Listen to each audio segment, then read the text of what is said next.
Greetings, everyone, and welcome to another episode of the Critical Podcast. I'm your host, Jimmy Good, and joining me once again, two of my favorite folks from Unlocking the Magic, Connie and Bruce. How are you guys doing?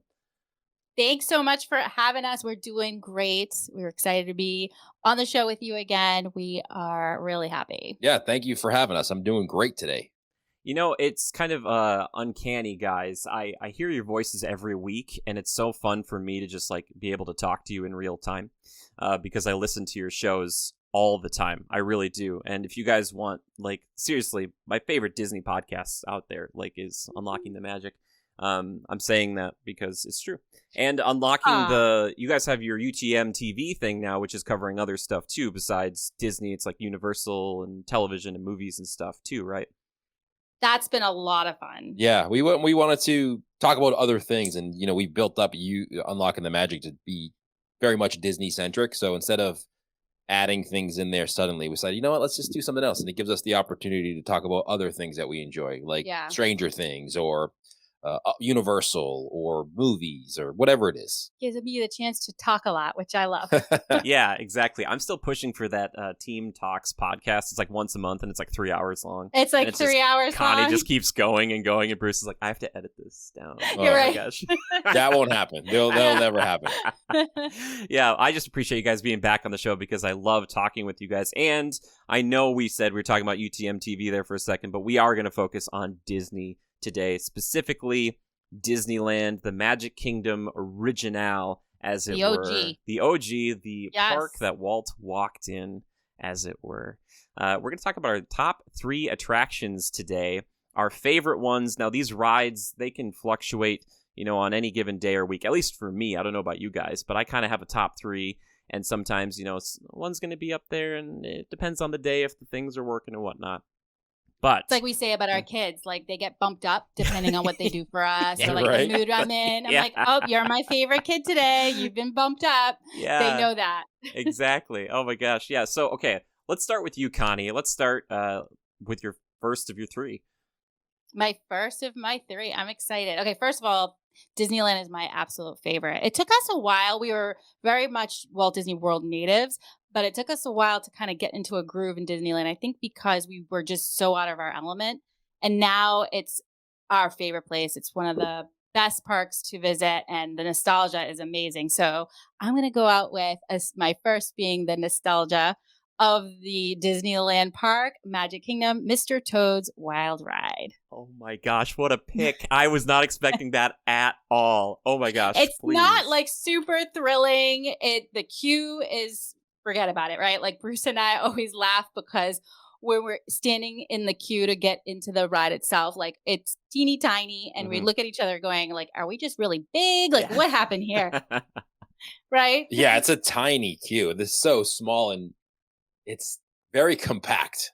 They were tiny back in the old days. Because I just didn't think they had space. They didn't have a lot of space to put these queues like you do in Disney World, where you're trying to fit as many people as you can into a small area. Right. Yeah. Well, I love the scenes and the setting and being able to go through and seeing. It's like I said, it's not necessarily a thrilling ride. It's not a coaster or anything. But to me, I always get a giggle and laugh whenever we're speeding through. And I love zipping through the library and going through the fireplace. It's my favorite. The kids usually love kind of watching me go on. They kind of pick and choose. Whenever we go into Disneyland, they always ask who to ride with, mom or dad or whatever. And a lot of these rides that are my favorite, they like to go with me, which I love because they say that they like my reaction. Right. Whatever that means. It's different. It's not available in Disney World. So it's something that if you are a Disney World native, you don't get to see often. Yeah, I was going to ask you guys about this because I know, Connie, you have a history with Walt Disney World. Did you ever ride the one that was over there back in the day? No, so I don't remember it. I don't recall. If I did, it doesn't stand out to me. So I'm maybe in a subconscious old memory. That's what I'm kind of feeling when I'm going on Mr. Toad's in Disneyland, but I don't necessarily remember going on. Yeah. Oh, that one was fantastic. But was it? Yeah, it was good. And there was 2 different tracks, so there was kind of the beginnings were a little different for each, which was pretty cool. But this one still is just, I want them, guys, and they'll never do this, I want them to spend the same amount of money they spent on all of Batuu and to revamp Mr. Toad's Wild Ride so it's the most cutting edge attraction in the entire park, and everything is just like everything is an animatronic and stuff. They'll never do this, but I love that ride because it has that old fashioned kind of that's jokey feel. Yeah, like I don't want that. Like I feel like there's a point where some of this nostalgic stuff, like it's kind of timeless. Sure. And I don't want it necessarily to change because technology is always evolving, and I think especially nowadays, like at least for me, I want things instantaneously, and I crave a lot of things. Like we're going to Mars for, like there's so much happening, but for whatever reason, I maybe just pulling on some heartstrings, but I do like that sort of old fashioned feel when you're going on this ride. And I still scream when the train comes out. Yeah. Like whenever I'm on it, I'm like, it's just fun to me. It's like silly fun. Yeah. And then you go to the Inferno room. Yes. What a treat. What a treat. Bruce, where do you land on Mr. Toad? I like it. I go on it more for Connie, but I don't think it's. I think it's different, right? Like I said earlier, you don't have it in Magic Kingdom, so it's something that you get to experience that you won't get in your normal park. Yeah. So I like it for that fact. It's not something that I would have to go on every single time. Do you think I lost a bunch of listeners just because I said that one as my first? No, because I like the fact that you did it. When I'm writing my list of things I want to do in Disneyland, it's things that are different than in Disney World. Like there's certain attractions that are pretty similar. Like Big Thunder Mountain might have a different location in Disneyland, but the ride itself is the same. Right. Same with Star Tours, right? It's kind of the same. Yeah, we do skip Star Tours. So there's certain things that aren't available or they are different and you want to experience the difference. Well, yeah. Thanks. Yeah, definitely. Well, I'm with you, Connie. That's a fantastic pick. It wasn't even in my top 3, but it's still, every time I go there, I try to ride it and I always laugh like a madman. Even though I know the track, I know what's going to happen. Well, there's something about that motor car that, Yeah. I love it. I love the feeling of me turning around with the turns and the craziness, and then it's bedlam. And I think it might be due for a little bit of a refurbishment just because they've been going through the Fantasyland rides and kind of plussing them up just a little bit, not entirely, not the joking way I said before, but I think Mr. Toad's here to stay because it seems to be an installed classic. And back to Fantasyland, like that's another part of I really love of Disneyland. I don't have the same feel in Fantasyland and Magic Kingdom, even though that's newer. They expanded and made it newer. I prefer the Disneyland version. Yeah, it's so good. It's way more quaint and I just love the it. Disney World version of Fantasyland is always way too busy. It just feels commercialized in a way. Yeah. Yep. Couldn't agree more. It's like, well, I want to go on Bruce's favorite ride, Seven Dwarfs Mine Train. No, I'm just kidding. Go there first. Yeah, exactly. Heavy on the sarcasm. Exactly. Heavy on the sarcasm. Now, Bruce, your turn. I want to talk to you about one of your top 3 rides in Disneyland. All right. One of my top 3 in Disneyland this might surprise Connie a little bit, but the Matterhorn bobsleds. Oh my gosh, Bruce. I love you so much. It's not the most comfortable ride or coaster you'll ever go on. But there's something about seeing the Matterhorn when you arrive at Disneyland. I almost get a better feeling of seeing the Matterhorn mountain than I do the castle in Disneyland. Yes, exactly. I'm actually really surprised because all you do is complain afterwards. Listen, it's painful. I'm not going to say it's like the most comfortable coaster you're ever going to go on. Yeah. But it's fun and it's epic and iconic for Disneyland. Yeah. That it is. Yeah. Conquer the mountain and a mythic monster. Bruce, you're always wanting to take pictures over here. But I think once we ride, you have fun, but it is challenging on your back or anybody's back. There's a strategy you have to have in order to sit there and not get like thrown around as it goes through because it's old school. Yes. No, definitely. I watched a video a while ago. I don't know if I talked to you guys about this, but Bob Gurr, the guy who designed it way back in the day, talked about one of the reasons why it's so kind of herky-jerky today is that the track versus the vehicles, like the track might be similar or roughly the same as it was, but the vehicles have changed over time. And because of that, it makes it a much more jarring experience than it originally might have been. Oh. So that, I don't know if that's completely true. I wasn't there back in the day to ride it, but it's funny, Bruce, that's one of mine that I was going to talk about here today too, the Matterhorn bobsleds, because I agree with you completely. I see that mountain. I'll even be in Frontierland looking at Big Thunder, and off in the distance, there she is, the snow-capped peak, and I'm just drawn to it like a moth to the flame. Yeah. I love it so much. And, we talk a lot about on our show, talking about Walt and the history of building Disneyland. And this one was something that he really wanted to dream up. And we feel nostalgic just riding when we're on there. It opened in 1959. So it's one of those attractions that you can say is an original, and it's not, you cannot find it in Walt Disney World. That being said, I actually like the jerkiness and stuff. Like, to me, that's an old school kind of like put hair on your back, Yeah. Yeah, It's like one of the it's like riding a wooden roller coaster, kind of. Yeah. It's sort of like if you get that, if you can do this ride, you've, I don't know, grown up or whatever. Yeah, the seven dwarfs mine train's too light on you. It's too light, too easy. Too smooth. Too smooth. That's not a real mine. I don't believe it for a second. No. Bruce, where do you land on Harold, the abominable snowman? I don't land anywhere. Oh. I'm neutral. Neutral? Yeah. Indifferent. I like that. It's my little PSA. I always tell people that the abominable snowman's over here in California, but the Yeti, Disco Yeti, is the one over on Everest. So I don't mind difference. I know everybody complains that like the Yeti doesn't work in Everest, but it doesn't bother me. Okay. Cool. Like that's a small part of the attraction. That's true. It's almost like the anticipation. It's like the real life Yeti or Bigfoot, right? Yeah. Like I think if somebody ever discovers a Bigfoot or a Yeti in real life, like the mystery will go away. Yeah. True. Yeah. What totally about right. the off topic, but what about the two different, supposedly there's two different tracks, right? I say supposedly because I don't remember feeling a huge difference. Is there a huge difference when you ride the two sleds? Yeah, I can attest to this. So there's a Tomorrowland side and a Fantasyland side. I think that's what you're referring to, right over the Matterhorn.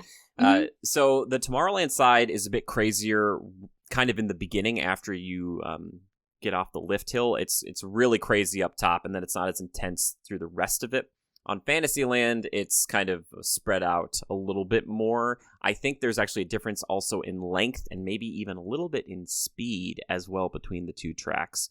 But for people who are doing it the first time, it's not going to be a significant enough difference that it's really going to change the whole experience. Gotcha. Okay. Because I never knew that they could fit two different. We haven't gone on enough. What do you mean? We've gone so many times. I just can't even to know but I mean, like it's so sporadic when we go to Disneyland. It's not like we go to Disney World a couple times, like a few times a year. Well, we go to Disneyland every couple of years, so it's different. You don't remember the tracks individually. It's not necessarily highlighted either. So, like in Space Mountain, for an example, like when we go to Walt Disney World and we're on Tomorrowland, there's an Alpha and Omega, right? And I'm always shooting for the Omega side. Nice. Because I like it better. But I just never realized that this would have to. I just didn't think they would have the space to do that. Kind of, Matterhorn kind of feels like an outdoor version of Space Mountain. Yeah. Well, yeah, it's funny that you mentioned that because I'm not exactly positive on this fact, but they are very, very similar. Not exactly the same because obviously Space Mountain has some bigger drops and things, but very much the same, at least in design. And that's probably, it took me so long to figure this out because I was like, why do I love Matterhorn so much and Space Mountain in Walt Disney World versus Disneyland Space Mountain? And I was like, oh, it's because they're pretty similar. And that's why I love them. Yeah. I love it. I like that you can sit alone too. You don't have to sit next to somebody. Yes, I love that too. Some people don't like that. They're like, you can sit, side by side and these other things. I'm like, no, I like the toboggan style. The I do. I love that. I love the toboggan style. It's freeing, right? And it just, I don't know. For us, like especially we love our kids and we have so much fun. And this is how it all started, right? Bringing them to Disney. But sometimes it's nice to kind of have that feeling that you're riding alone and getting like your own kind of experience. Yeah. Yeah, I hear you. That's as someone who does a lot of single rider, that's always my hope when I'm doing like Radiator Springs Racers. I'm like, can I just have a car to myself? That does not happen ever. Which is not for that one. Not for that. No, not never for that one. Oh my gosh. But yeah, Matterhorn bobsleds, great pick. And again, like I said, Bruce, I share it with you. That's one of my top 3 for sure. So I love it. There we go. We've done the first round there. Now we're back to Connie. Connie, what's another one back in the pool there for your top 3? So this one is not available in Walt Disney World, at least a ride part of it. There is somewhat of a show happening, but this one is Indiana Jones Adventure. My love for Indiana Jones, it's like I get to experience a ride while following Indy's footsteps and really seeing the temple. To me, this attraction from the very start, like I don't even mind waiting outside because the story starts from the outdoors and then you get inside. It's just unbelievable. And to me, when I first went to Disneyland and we went on this ride, I didn't expect it to be this big because, especially the queue, because I was always told Disneyland is so small. They didn't have space to do a lot of things. So in my mind, I probably were in Fantasyland just before it too, and you see Fantasyland, it's really kind of all close together. And like I said, the queue to Mr. Toad's really tiny. This one blew my mind. Yeah. This is actually on my list too. Oh, this really? is one of mine. It has dinosaur vibes. So it's not necessarily totally different than it is in Disney World, but I prefer the Indiana Jones version versus the dinosaur version. As far as the ride vehicle, because the ride vehicle is exactly the same. Yeah, not the ride vehicle, the story around it. Gotcha. Indiana Jones is great. It's a great series if you watched it when you were a kid or even as an adult.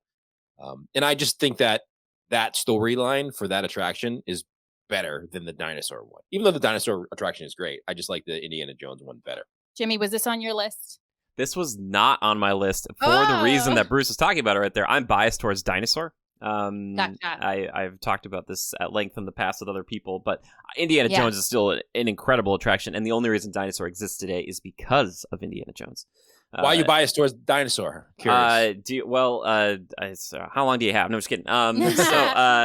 The reason, here's a few reasons. Okay, so dinosaur is an intimate, story-driven experience, whereas Indiana Jones tries to be that, but the second you turn around that corner and you see into the huge temple, you see a bunch of other Jeeps going through, and then you start to realize that there are a lot of people looking into the eyes of Mara, and it doesn't really make it as much of a, kind of cohesive experience. It's kind of like everybody's just touring it and nobody's dying.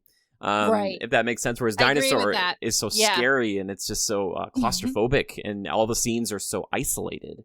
And that's one of the reasons I like it. And also the darkness, I know that might seem like kind of a cost-cutting measure, but not being able to see in dinosaur, I don't know, it makes it feel more real. Because there's a few effects in Indy that are okay, but there's a few effects that are kind of like a little dated, and I'm like, oh, we could spruce this up, like, guys, we can make this look better. But the practical sets on Indy are so great, like the room with all the skulls and then like the boulder finale. That is fantastic. And then when you ride that, you see, oh yeah, they took this and did beat for beat for dinosaur. It's the exact same thing. Yeah, but I love both, It's funny because dinosaur is one of my favorites in Walt Disney World and Animal Kingdom, and I've gotten roasted a few times for picking that. Like people either love it, I think, or hate it. Sure. I don't think they hate the ride. I think they hate that area. Oh, okay. Like the dinosaur area in Animal Kingdom. I think they. Well, I used to too, which is weird. Well, the dinosaur is the only good attraction there. Everything else kind of, it just feels like dinosaur was meant to be there. Everything else was kind of like, what else can we put here? Well, let's just do this. Oh, see, I disagree, but maybe we can hash that out another time. Maybe. But I love Indiana Jones, the movies. I think that's those particular movies, they're older movies. And I like how there's an attraction that you can kind of maybe bring up the movie with your kids and kind of just have a movie night and get it back into that. And to me, it's just a super classic and I love it. And I love being able to literally ride and be in the movie. It reminds me of being a kid. Yeah, no, for sure. Bruce, is there any favorite moment or moments in this that bring it into your top three specifically? Yeah, I love going through the entrance and scaring Connie every time we go. Oh, literally. That's good stuff. It's just like the caverns and Tom Sawyer Island in Disney World, same kind of thing. Like you just go in there and you can pop out at any time. Me and G always do that. Every single time she gets scared. I am literally there for their kind of amusement. Oh, that's why they bring me along. That's adorable. Okay, so you're like you love it because Connie is terrified of it. That's totally. Isn't that nice? That's beautiful. I like Indiana Jones too. I like the movie. I like the movie Indiana Jones. So it's like. It's being able to see an attraction that you can totally relate to the movie. Yeah. There's not a lot of those for me. Yeah, you make a great point. Bruce, it's in my top 5 movies all time, Raiders of the Lost Ark specifically. Yeah. I know this one's kind of more Temple of Doomish, but yeah, I love Indy as well. like I know there's a lot of attractions that have movies based on them or vice versa, but I don't connect with those movies like I do Indiana Jones. Sure. Yeah, Indiana Jones was just really popular. I mean, it was definitely out when we were really young, so I didn't get to watch it until I was older. Maybe that's why I love it so much because I remember. But I don't know. Without these attractions, like, would we even introduce our kids to Indiana Jones the movies? Probably not. They probably wouldn't be interested because when you watch Indiana Jones now compared to the movies that they make, the like the stunts and the effects are so Out not there? yeah, they're so not current or Right. Yeah. extravagant. They're so like, oh my gosh, I can totally see him pull his punch right there when he hit that guy, or like the blowing up a car or something. It's just not the greatest, but it's just nostalgic. They're coming out with a Indiana Jones 5, I know, and Harrison Ford's like 127, isn't he? He's amazing. This obviously keeps him young Right? because he's still got it, I guess.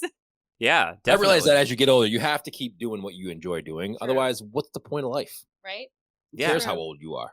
Keep Even doing if it. he really is 127. Like, go him. Yeah. Which side note, a little tangent here. If you guys are listening to this, you should follow Bruce on all the social media stuff he does because he puts out these things, even if you're not a small business owner, that just like bolster the spirit. And I appreciate like seeing this stuff because what you said right there, Bruce, is exactly right. You got to do what you love. Like, what's the point? Otherwise, it's just like you cut to the quick friend, and I absolutely love it. So thank you. You're welcome. And a lot of people think I put that out for them. I actually put it out for myself. Sure. If I'm like having a bad day, I'm like, all right, how can I get moving here? And a lot of people don't know that I tell them what to say. No, True. I'm just kidding.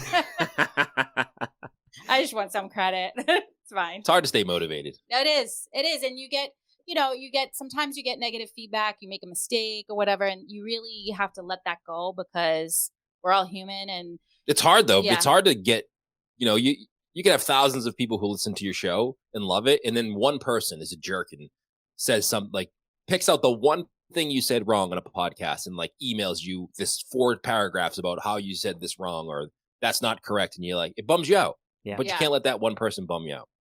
Yeah. Ugh, that's words to live by. Thanks, guys. I need to hear that. I need to hear that every single day. So I'm just going to put that on repeat. And just every day I wake up, it'll just be that. No.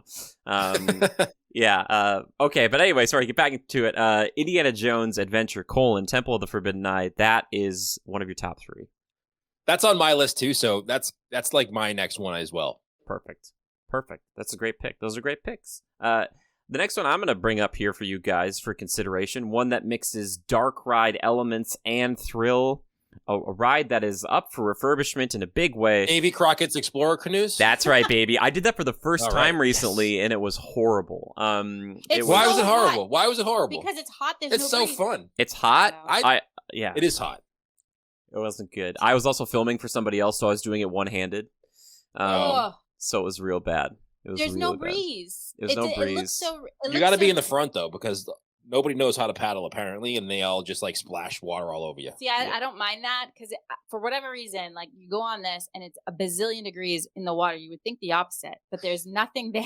Yeah, but it's if you think about it, right? Unless I'm wrong here. Correct me if I'm wrong. All right, Jimmy, pay attention. It's the only ride / attraction in any Disney park that allows you to do something on it, Yeah, for the most part, I think that's true. Well, right? Like what other ride in Are any you Disney park working? gives you a paddle with other people around you and says, all right, go to work. Like you can actually be part of this, in a canoe that's an actual canoe in the water. Everything else is like on a track. It's like you just sit there and you're an observer or you're watching something. There's nothing that like lets you be part of it. So Yeah. you just listed every reason why I don't like the ride. Exactly. Yeah, I was gonna say this is Bruce's low-key number 1 pick. Yeah, He's like right? Davy Crockett, Explorer Canoes. Yeah, sorry, it's not that. Sorry to no, it's kick you fine. off on that. No, Bruce, that was amazing. I love that. What I was gonna say is Splash Mountain, soon to be, in the future, Tiana's Bayou Adventure. And one of the reasons I bring it up, and one of the reasons why it's still my favorite, is that I have an emotional connection with it. It felt like a rite of passage, surpassing that ride back in the day over at Walt Disney World, and pretty similar here in Disneyland. Toboggan-style seating, though, or whatever, the bobsled-style seating, so you sit one by one, which is fun. But I love that ride because it's just, it's such a cool marriage of a few different things, and it really feels like you're inside of this little weird world that they've created. And I'm really excited to see what they do with it in the future. But I just love those drops, and it never gets old. And riding it alone as an adult feels like I've overcome my younger self and those fears. And as I ascend the final drop, I'm like, ha ha ha, look where I am now. I still get chills up my spine whenever we're doing that final one. Like I still get tingles, spider tingle. Do you get more wet on the Disneyland version than the Disney World version? Am I wrong about that? I would say yes. For the most part, it depends on if they're running the cannons on the drop. Like when you're going around in the beginning and you're about to kind of go up past the main drop and you see it going down. And if they're using that cannon, sometimes it can be worse off in Florida. And also if they have the big waterfall going in Florida. But the Laugh in Place kind of double drop, the one that kind of drops you down and then you go back up and down a little bit, you can get destroyed in Disneyland on the front right. If you have your boat proper, like balanced, it's not so bad, but if it's improper, it's a bad time. So yeah, I remember they made me sit in the front seat too, and I feel like if you're a bigger person and you sit in the front seat, you almost like submarine as that water comes over, and then you don't get wet on top, but all the water comes in the canoe or the toboggan, and it gets your feet all wet. It just was not fun. He does not love it. You know what it is? You're right. It's like that. What Jimmy was saying was like it's uneven, so it does submerge down, and it was heavier, and that's what always happens. That's why we argue every time. I need to sit in the back, so it's like lifted up in the front a little bit, so we don't submerge and all that water comes inside the toboggan, because that's the nightmare for me. Let's try that. Exactly. No, that's exactly the point. And recently, I'm used to riding it by myself because I go at night like a crazy person, and I just they put me right in the middle, so like row 3, and I just go by myself. But recently, I've gone a few times, and the last time I went, they put me literally right in the back, and I didn't get wet at all, and it also felt weirdly like a faster ride on the drops or something. I don't know why. It just was like the sensation, but I was totally fine when I got off. I did sacrifice the family in front of me to the water gods, Sure. but that was the price that I was willing to pay.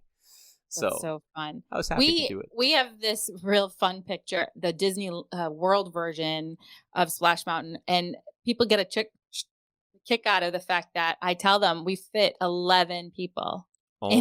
How? I don't know, and we could probably never do it again, but I have this photo of it was 11 of us, as my nieces, nephews, our kids, and we seemed like we were having a ball, but I don't know how we fit. They were small at the time, though. Our kids were small, so I think that had something to do with it. They weren't that small. That's incredible. Yeah. I think if I was a local, either to Disneyland or Disney World, I would enjoy Splash Mountain more than as somebody who travels there. And why?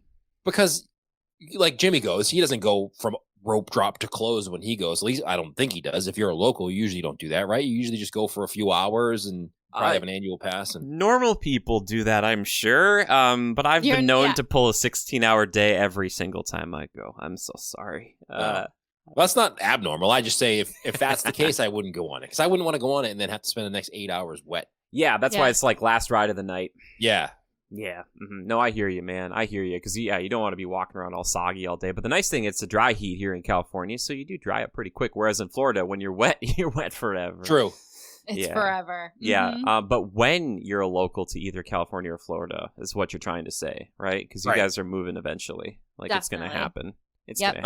I don't know. I'm losing confidence in that. Why? Because we keep talking about it. It never happens. I'm waiting for a room. Jimmy said that he's going to have us.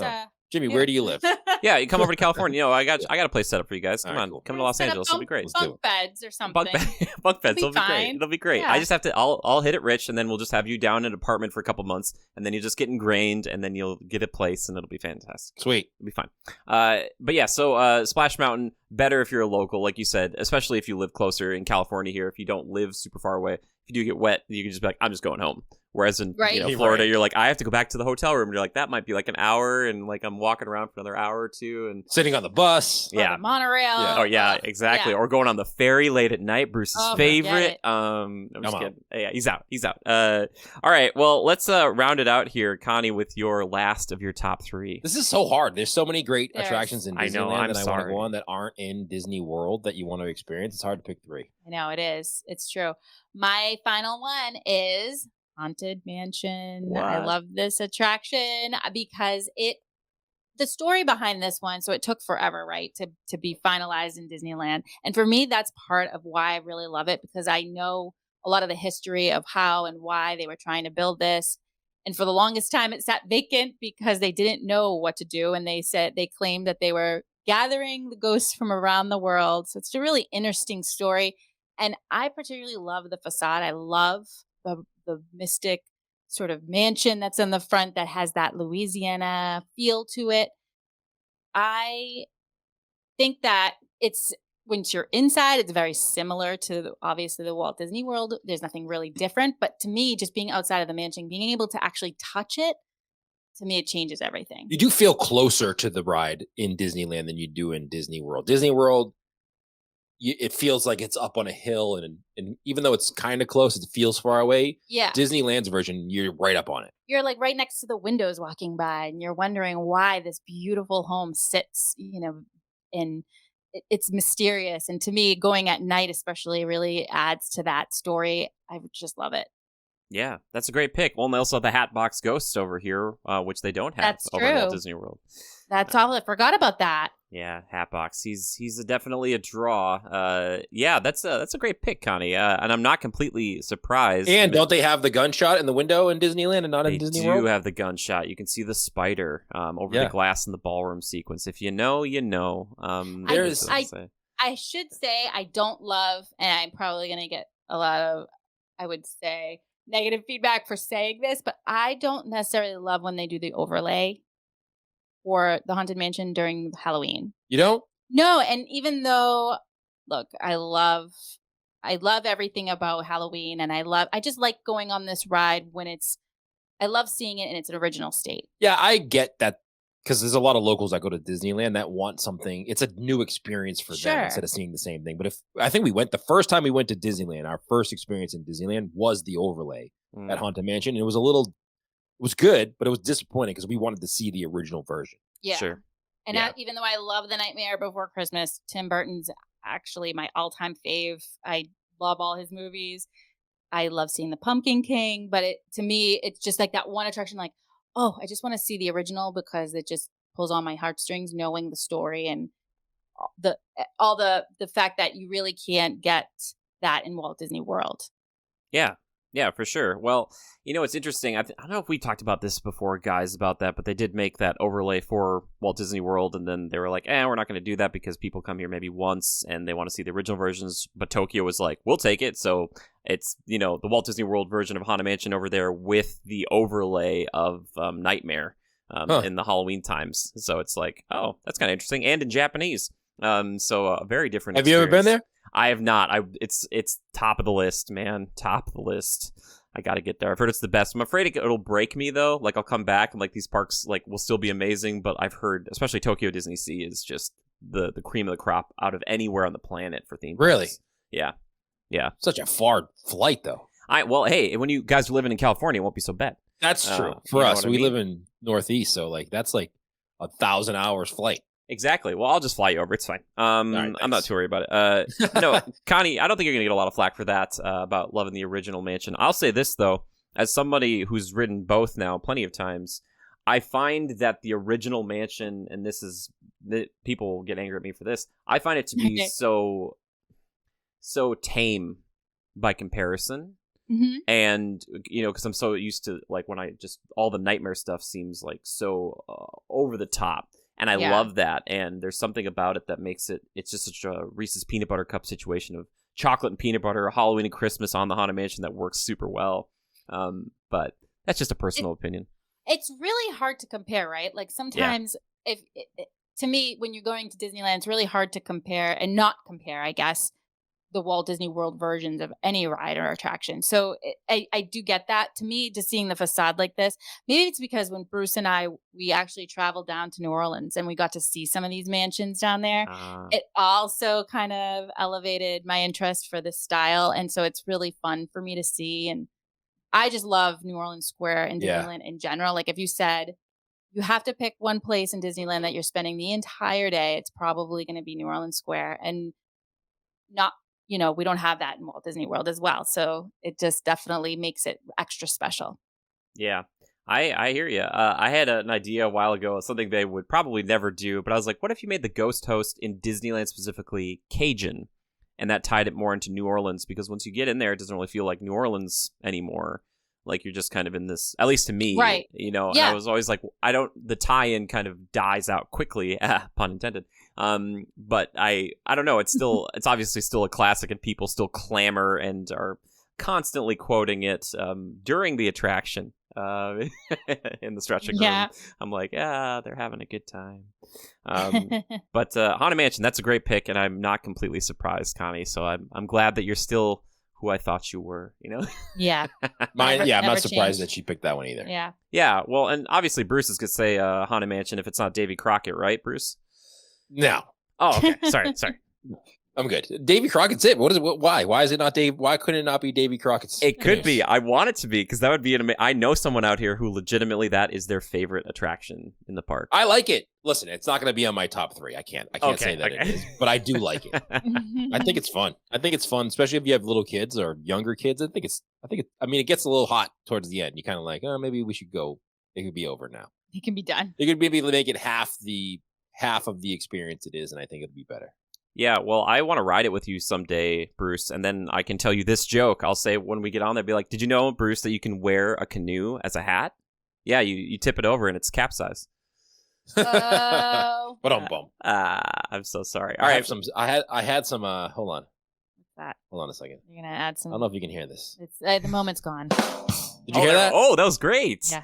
Yeah. It was a little Jimmy, say that joke again. Oh, okay. Bruce, did you know you could wear a canoe as a hat? Yeah, you flip it over and it's capsize. There you go. Yes. Wow, There you go. look at that. Nailed it. My gosh. We got sound effects. I love it. Amazing. And there's a crowd. You're plussing up the show. I'm going to have to ask you how you got a whole audience in here. That was incredible. Yeah.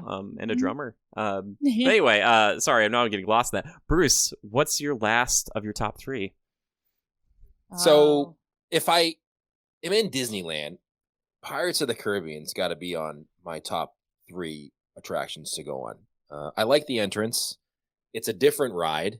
It's in New Orleans Square. It's in New Orleans Square, which I love. And I know people are going to be like, how can Rise of the Resistance not be on your top attractions? But like the Rise of the Resistance in Disneyland is exactly the same as in Disney World. So it's not pressing to me. And to be honest with you, Galaxy's Edge in Disneyland seems out of place.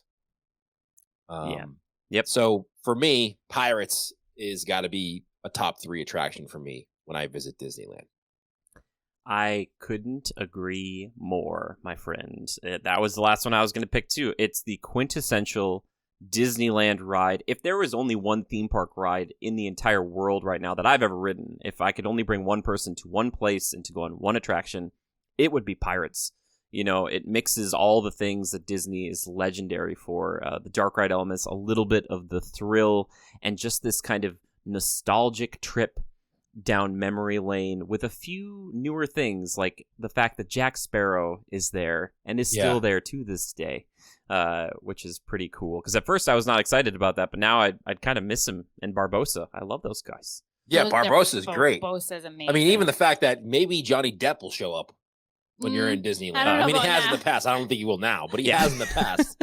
You never know. But that was pretty awesome for that to have awesome. happened. Like, imagine if you're on Pirates of the Caribbean in Disneyland, and all of a sudden Johnny Depp comes out as Jack Sparrow. Like, that's epic. And to me, if you take a Disney movie, right, and a Disney attraction and say, all right, what's the best Disney movie and the best attraction? Like, Pirates probably is one of the better movies, the original one. Yeah. Probably it matched is. up with the attraction itself. Like, I know a lot of these attractions have movies with them, but they both are great. The attraction's great, and the original Pirates is great. Yep. Is it really haunted in Disneyland? Do we have any facts on this? Is it haunted? Yeah, I've heard stories. There's been stories. Oh, really? I've heard haunted ones about Walt Disney World. Oh, really? Yeah, about George, Okay. the ghost George, which may or may not be true. Yep. Oh, yep. I've heard of that too. But I thought in the Disneyland version, someone said that there's real skulls. Well, yes, I've for a long time, and I don't know if it's completely true, but the only one that might still be truly real might be the skull over the captain's quarter, like headboard on the bed. Yeah. Yeah. Okay. That one, it looks a bit different than anything else as far as the other skeletons go. That actually might be real. So then, yes, it's haunted. Haunted, but maybe by someone who's excited to be there. Because For you're sure. overlooking pirates. Like a forever. happy haunted. It's a happy haunted. It's a happy pirate. It's a Exactly. swashbuckling, happy, grinning ghost, as it were. But yeah, that could very well be true, and that that attraction is just steeped in so much history. So I wouldn't be surprised if it had that. But maybe I'll ask some of the cast members next time I go. And then maybe I can report back. I'll be like, oh, yeah, it's really haunted. Like I could live in that area, too, though. Like, if you go where Pirates is, like Pirates, New Orleans Square, Haunted Mansion, just stay in that area. I could spend so much time there in Disneyland. Oh, yeah, it's lovely. There's multiple restaurants. You get the beignets for days. You listen to the band. The train's right there. You can look out at the Davy Crockett, canoes, if that's something you want to do. You see the Mark Twain. Work off those beignets. Yeah. Yeah, exactly.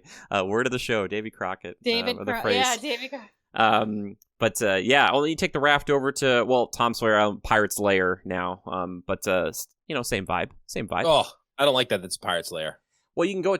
You can touch the beating heart chest of Davy Jones. You can do that, right? Bruce is insold. He's not sold. I didn't like it. I like the Disney World version of Tom Sawyer Island. Fair enough. Yeah, it's old fashioned. I hear you. They need a bridge though, because as much as the boat ride over is fun, waiting for the boat ride back when you want to get off is not. Yes. Well, you probably knew this. They had an original idea for having like an actual like underground tunnel back and forth that you could go through. Yeah. That never came to fruition, which would have been pretty cool. But that would have been cool. That is interesting. They would have been cool if they do that now, but they don't tell anybody. So all of a sudden you're in the caverns and you get out and you're like, whoa, how'd I get out of here? See, the problem is, Drews, with that, I love it, but they put you right into a gift shop. You'd true. walk out, you'd be like, what's happening? They'd be like, oh, that'll be $49.99. And TikTok ruins everything. Every time there's something secret or something surprise, TikTok ruins it. Exactly. Yeah, people are posing in front of it, and they're like, where does this tunnel lead? And you're like, man, that would have been fun to figure out by myself. That's kind of why I wish I didn't know Star Wars existed back over in Disneyland, because if you didn't know, you would never walk down there. But if you did, you'd be like, upon it. Yeah, you'd be like, what is this? And you'd be like, oh, it's Star Wars. I'd be like, oh my gosh. This is so cool. Yeah, but to get back to your point, though, I completely agree. Pirates, it's number one for me, I think. I love it so much. And I'll ride it again and again. It goes by super fast for being a ride that's double the length of the one that you get in Walt Disney World, just about. Yeah. Which is crazy. There's other things in Disneyland that were like on my, that was in contention. Was the Small World, but I don't need to go on Small World. I just like to look at the facade from the outside and see the entrance there. I don't need to necessarily go on it. Autopia has a special place in my heart because it was the first time. It's not the first time, but G and I'd love to go on that. She drives. It's just there's many times we've gone on that and just had a great experience and a fun time. Yeah. And the railroad, the Walt Disney World Railroad is great. Disneyland Railroad. Yeah. Yes. That one is excellent. Connie, do you have any honorable mentions you want to drop here at the end too? Well, Bruce kind of stole the Matterhorn bobsleds for me. I wasn't expecting that. I love it. Because I love that ride so much. It's just so much fun. There's so much story. And to me, I love the thrill of the coaster. But he stole it for me. So I had to choose a different one. That's okay though. I'll let him have it.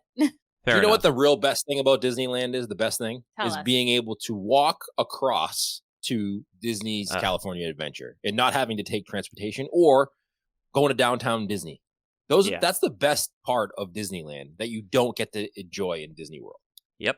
I completely agree with you. It's just like it's concentrated, and I wish that were the case. But, I was so used to I was very lucky to go to Walt Disney World a lot as a kid, so I never knew anything different until I came to Disneyland, and then I felt like I had been training for a marathon, and then they're like, oh, it's just a sprint here. And I'm like, wait, what? Yeah. Like I just go right over there. I'm like, oh, and I'm done? Okay. You can see it. Yeah. I like the compactness of it. Yeah. Oh, totally. Well, and your makeup doesn't run. True. Yeah. Because it's not humid. That's true. I was going to say, I know that's a consideration for Bruce. It is. You know what I mean? It always is. Yep. Of course. I was going to worry about that. Oh my gosh. Yeah, I suppose we could have done this about DCA as well, but I was like, we'll keep it to Disneyland specifically. Again, trying to convince you guys to come back out here soon. It worked. For my own selfish reasons. Well, we haven't been to the Avengers campus yet, which is something I want to do. True. Oh, we could talk about Avengers campus. But I won't spoil anything. I would love to see it through fresh eyes. I'll say that much. That'd be really cool. Okay. And we're still waiting for that e-ticket attraction, the Avengers, the Quinjet ride, which no idea when they're ever going to make that. So yeah, we're still waiting on a show building, I think, or the rest of it, because it's not ready. But you can do Web Slingers and Guardians. Have you guys ever done Guardians before? Yes. Okay. Yes. Yep. Yeah. Okay. I like it. I was very much anti-changing Tower of Terror, but I actually enjoyed Guardians. Yeah, it's fun, especially Monsters After Dark. That's pretty good too, like the kind of the scary, creepy overlay they do at Halloween. Did you guys get that when you were here? I don't too? know. No, I don't think we saw that one. Okay. And I was gonna bring this up earlier because Bruce, I know you're a fan of Christmas in the parks. Did you do the Small World overlay for the holiday?